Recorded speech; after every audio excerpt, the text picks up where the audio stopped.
Assalamualaikum warahmatullahi wabarakatuh. Kali ini masih dalam proses pembelajaran daring pada semester genap kelas 10 semua jurusan mata pelajaran pendidikan agama Islam. Maka di dalam semester genap ini kita akan mengkaji materi tentang semangat menuntut ilmu dan mengajarkannya pada sesama. Apakah penting ilmu dalam kehidupan? Mengapa ilmu itu penting dalam kehidupan? Yang pertama, dapat meningkatkan kualitas hidup manusia. Yang kedua, manusia itu tidak akan tersesat. Yang ketiga, mudah menjalankan aktivitas kehidupan. Yang keempat, tanpa ilmu maka kehidupan dunia akan pasif.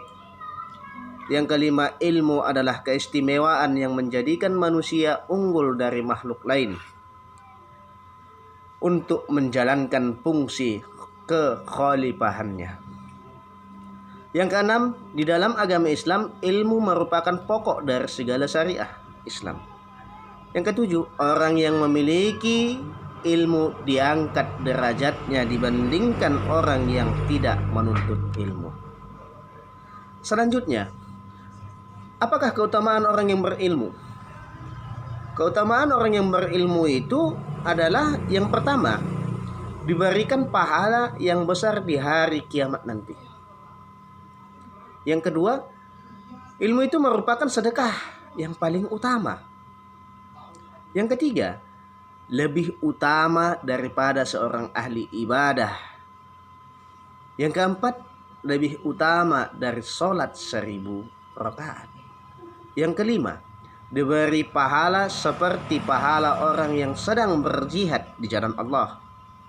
Yang keenam, dinaungi oleh malaikat pembawa rahmat dan dimudahkan menuju surga. Itulah dia keutamaan orang yang berilmu. Yang selanjutnya, hukum menuntut ilmu itu bisa ataupun ada dua. Ada fardu ain dan ada fardu kifayah. Kenapa bisa jadi fardu ain?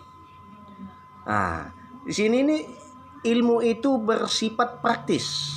Artinya, praktis artinya di situ setiap muslim wajib memahami dan mempraktekkan dalam pengabdiannya kepada Allah dengan cara apa? Memiliki ilmu. Itulah dia kalau fardu ain, berarti dia kan wajib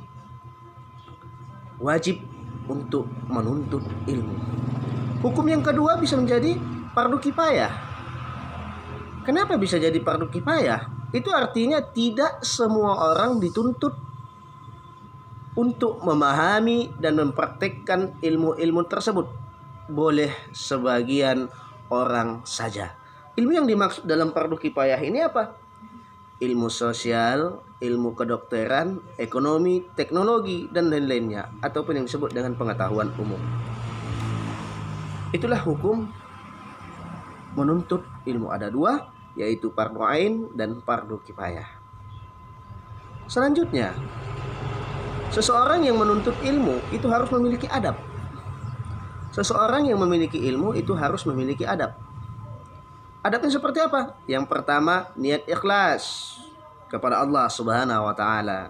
Tidak ada niat lain. Yang kedua, tekun dan bertawakal. Menyerahkan diri kepada Allah. Kita serahkan semua kepada Allah. Artinya apa? Setelah kita tekun kita melaksanakannya, kita giat mengajarkannya, kita giat untuk mempelajarinya, maka kita harus tawakal kepada Allah. Yang selanjutnya, yang ketiga, menjauhi segala maksiat. Ini orang yang menuntut ilmu, ataupun bahkan orang yang tidak menuntut ilmu, jangan kita dekati yang namanya maksiat. Maka kita harus menjauhi segala maksiat. Yang keempat, memilih kawan yang soleh. Memilih kawan yang soleh artinya apa? Kita jangan sembarangan berteman ataupun berkawan dengan orang lain. Maka kita harus memilih kawan yang soleh. Mudah-mudahan dengan kesolehan yang dengan teman yang soleh yang kita kawanin, maka solehnya dia bisa terikut kepada kita. Yang selanjutnya, yang kelima, memperbanyak zikir atau mengingat Allah Subhanahu wa taala. Selalulah kita berzikir atau mengingat Allah Subhanahu wa taala. Yang keenam, menghormati diri sendiri dan orang lain. Yang ketujuh, doa dari ayah dan ibu. Artinya doa dari kedua orang tua. Ilmu itu nggak akan berkah kalau tidak ada doa dari mereka. Yang selanjutnya, menghormati guru. Ini lagi. Dalam menuntut ilmu itu seorang peserta didik harus tetap menghormati gurunya. Yang terakhir apa? Adabnya memohon ridhonya, merawat orang tua yang sedang sakit, selalu mendoakan orang tua. Artinya memohon ridhonya. Orang tua kita mohon ridhonya. Begitu juga artinya apa? Ridho orang tua, ridho Allah juga. Itulah kunci sukses ataupun adab menuntut ilmu.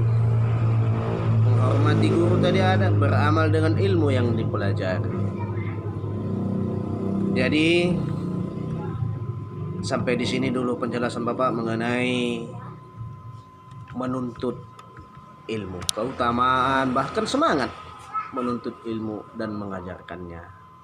Seperti sebuah hadis menyebutkan, utlubul ilmi walau bisayf. Artinya apa? Tuntutlah ilmu walaupun ke negeri Cina. Bukan berarti kita berlomba-lomba ke Cina, tidak. Tetapi kita berlomba-lomba untuk menuntut ilmu. Bahkan ada lagi hadis menyebutkan, tuntutlah ilmu dari buayan sampai ke liang lahat. Artinya proses menuntut ilmu itu tidak ada berhentinya. Baik, anak-anak Bapak sekalian, kelas 10 semua jurusan, sampai di sini penjelasan Bapak mengenai semangat menuntut ilmu dan mengajarkannya kepada sesama. Di pertemuan lain lagi, di pertemuan kedua nanti kita akan lanjut mengenai tetap dalam materi yang sama, yaitu menuntut ilmu dan mengajarkannya pada sesama, namun pada bagian yang lain. Mudah-mudahan semester 1 semalam kita telah belajar daring. Di semester genap ini juga ataupun semester 2 ini kita masih belajar daring. Mudah-mudahan kita tetap berdoa kepada Allah Subhanahu wa taala virus COVID-19 cepat berlalu dan kita bisa melaksanakan proses pembelajaran melalui tatap muka. Sampai di sini dulu, lebih dan kurang Bapak mohon maaf. Assalamualaikum warahmatullahi wabarakatuh.